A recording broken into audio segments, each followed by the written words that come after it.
Voltando de outro dia de trabalho, você decide pegar um ônibus. É pleno horário de pico e o veículo está lotado. Cansado, em pé, espremido ali no meio, empurrado para lá e para cá, você começa a refletir. Acho que tem gente demais no mundo. Você se lembra de uma aula que teve já há algum tempo em que o professor alertava para o problema da superpopulação no planeta. Por incrível que pareça, você ainda se recorda do nome do cientista que havia feito previsões catastróficas nesse sentido, Thomas Malthus. Pelo visto Malthus estava certo mesmo. Você conclui. Mas será que estava mesmo? Thomas Robert Malthus foi um economista inglês nascido no século XVIII que se especializou em economia política e demografia.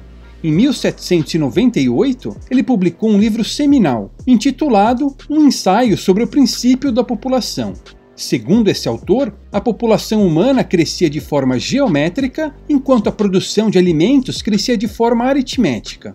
Em uma progressão geométrica, a cada intervalo o incremento é maior, como nessa sequência: 1, 2, 4, 8, 16. Já em uma progressão aritmética, a cada intervalo o incremento é sempre o mesmo, como aqui: 1, 2, 3, 4, 5.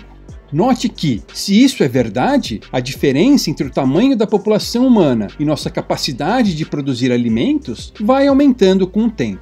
Segundo o autor, isso leva à carestia em níveis cada vez maiores e a um eventual colapso populacional. Quer dizer, chega um ponto em que o número de pessoas passando fome é tão grande que muitas delas morrem e a população humana colapsa.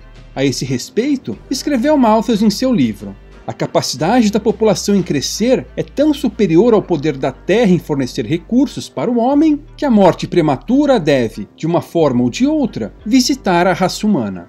Malthus acreditava que havia dois tipos de controles permanentes em operação.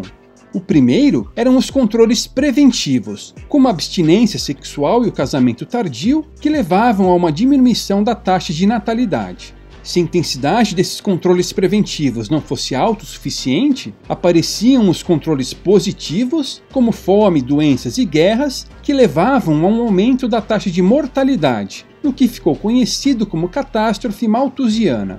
Se a população humana crescesse muito, essa catástrofe faria com que ela voltasse forçosamente para um nível menor, mais sustentável. Suas previsões apocalípticas, contudo, não se confirmaram. Não houve até hoje a esperada catástrofe malthusiana.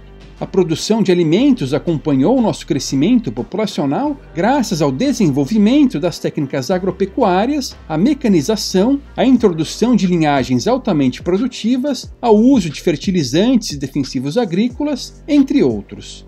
Conforme o ambientalista Bjorn Lomborg ressaltou, entre 1960 e 2000, ao mesmo tempo que a população humana dobrou de tamanho, a quantidade diária de calorias produzidas para cada pessoa aumentou em 23%. Ainda que as previsões de Malthus não tenham se confirmado, suas ideias se mantiveram vivas entre outros intelectuais e até geraram o termo malthusianismo. Esse termo está ligado a uma série de movimentos políticos e sociais, mas, de modo geral, pode ser associado à defesa de alguma forma de controle populacional. Para os malthusianistas, a ideia de que o crescimento humano exponencial levará a um esgotamento dos recursos naturais ainda é válida e, se não fizermos nada para diminuir a taxa de natalidade, aquela catástrofe ainda continuará à espreita da humanidade. Por exemplo, John Maynard Keynes, já criticado nos vídeos sobre economia desta série, havia postulado que a instabilidade econômica e política da Europa no começo do século XX tinha sido consequência de pressões populacionais malthusianas sobre a oferta de alimentos. A propósito, muitos modelos de esgotamento de recursos são malthusianos em sua essência. A taxa de consumo de um dado recurso eventualmente ultrapassará nossa capacidade de produzi-lo, levando a uma crise. Essas ideias malthusianas, claro, encontraram terreno fértil para prosperar entre os vendedores do medo ligados às questões ambientais.